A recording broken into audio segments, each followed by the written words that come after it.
Albrecht, and I am smattering. I'll take a smattering. And I'm here to moderate this lovely panel meal, as it were. So let's just get it started here. First off, coming up to the stage as old man Mike Rose, ladies and gentlemen.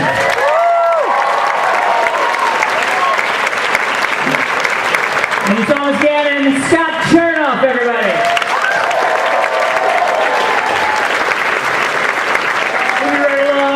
Wizrobe, Eric Akasada. I totally fucked your name. I knew I would. Akasa, I wrote it phonetically, and I was like, I'm gonna fuck this. I should probably stop cursing, but then again, I just saw that, so it's not a problem. Of course, the lovely and talented Angie Hill. Hello, ladies and gentlemen.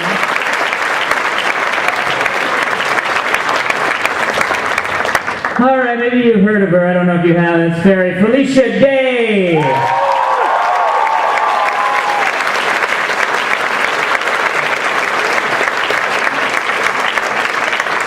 And of course, that's Neil Tony Jennings.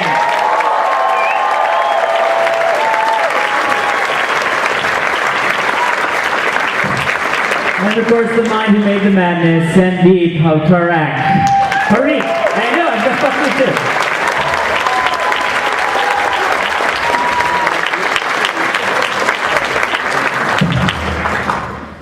So, Legend of Neil Season 3. How you doing? So Sandeep, first I want to start with you, Sandeep. You may have covered this in another panel, but first off, how many people came to last year's Legend of Neil panel? Okay, right, so some people may not have heard this. How in God's name did you come up with this idea? Oh, yeah, well, I was drunk. And not masturbating, no, that's not the next part of that. No, why? Because it wasn't, bedtime yet. So I was a little tipsy. You probably heard the story before, maybe, but I was a little tipsy playing. My roommate was playing Zelda, the original version. This was like back in 2007, and I was watching him play and started sort of drunkenly improvising to myself, what is this old man doing in a cave, and why is he giving you a wooden sword to defeat real living creatures? And I wrote the sketch that night. I whipped out my laptop and wrote the sketch, and then in the morning, it was still funny when I was hungover, and decided to make it. I called up Tony, who's the biggest sort of D-bag a-hole that I knew that could pull off the role, and and he said he was all for it, so we made the show. I love it. Now, so Tony, you get a phone call early in the morning. How did that go? Well, he sounded like shit. Clearly hungover. He sent me the script, and I thought it was really, really funny, and I laughed out loud several times, and I said, I'm glad that you think I portray a D-bag a-hole so well. And we went out and we shot what is now basically the pilot out of our own pockets. That's awesome. Now, for the rest of you guys, like Angie, how did you get involved in the project, as it were? Hello. I actually agreed to give them half the funding if they would let me be in it. Wait, I paid. Wait, what? Payola? She said all the funding. Yeah. No, I think I'm one of the only cast members who had to audition. So I got in the hard way. I put in all the work. Nice. All back and everything. I like it. And now you play Zelda. I mean, like that's a hard character to pull. I mean, Zelda is Zelda. I mean, especially here at Comic-Con. Is it tough playing like a classic video game icon?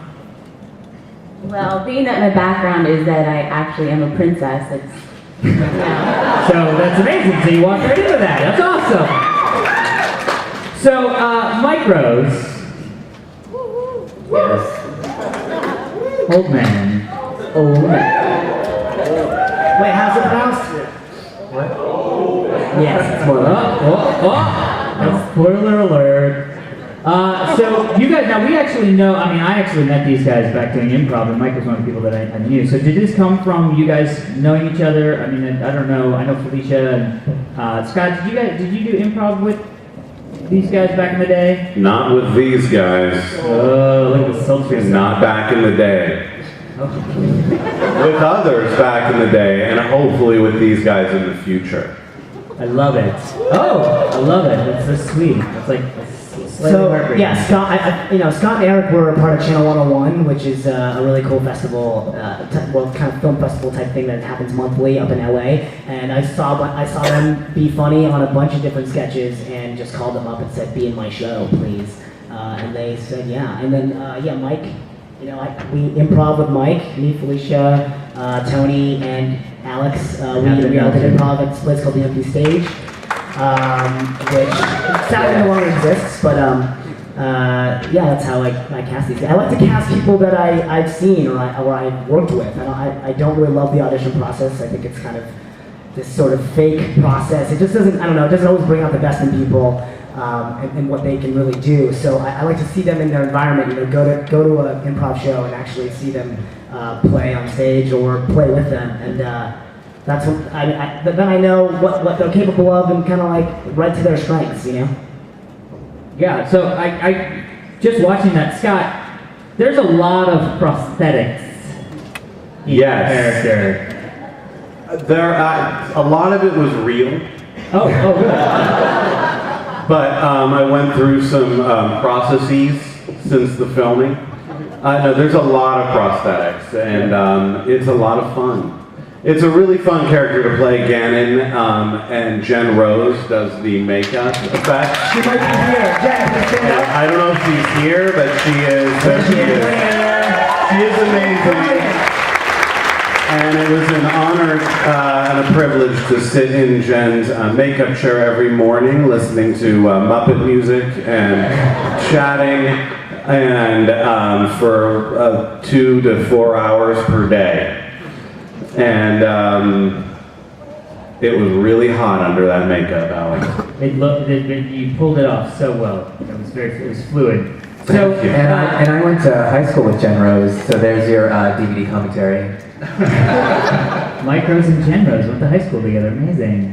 So Eric, this is sort of a question for everybody, but I'll start with you, Eric. So when you came into this project, how much input do you have in where the character is going or how the character was created? Was it Everything. I insisted. Oh, good. All writing must go through me first. Actually, when this first started, I was, we can have a whole nother panel about Tony and I, our job, what we had before this happened.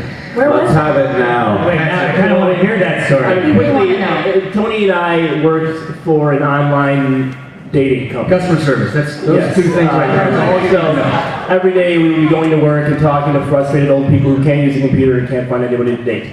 And so you can imagine the motivation to try to not work there every day. So when this started, Tony said, "Oh, Sandeep and I have this idea, and we're going to do the show." And it was an episode. They had filmed episode 1, and they already knew they were going to make another episode, and they wanted to have me in it. And this is before the Wizrow character did not even exist at the time. My very first appearance in Legend of Neil is in episode 2 as the Octorok. So I'm the naked guy in the second episode first. Yes, thank you.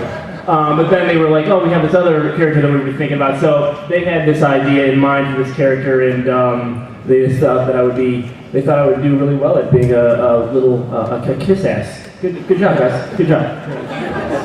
I love it. So we don't want to waste too much time with me talking. So we do want to have open it up for some Q&A. So if you guys have questions, I see some people scurrying. Just scurry on up to the microphone there.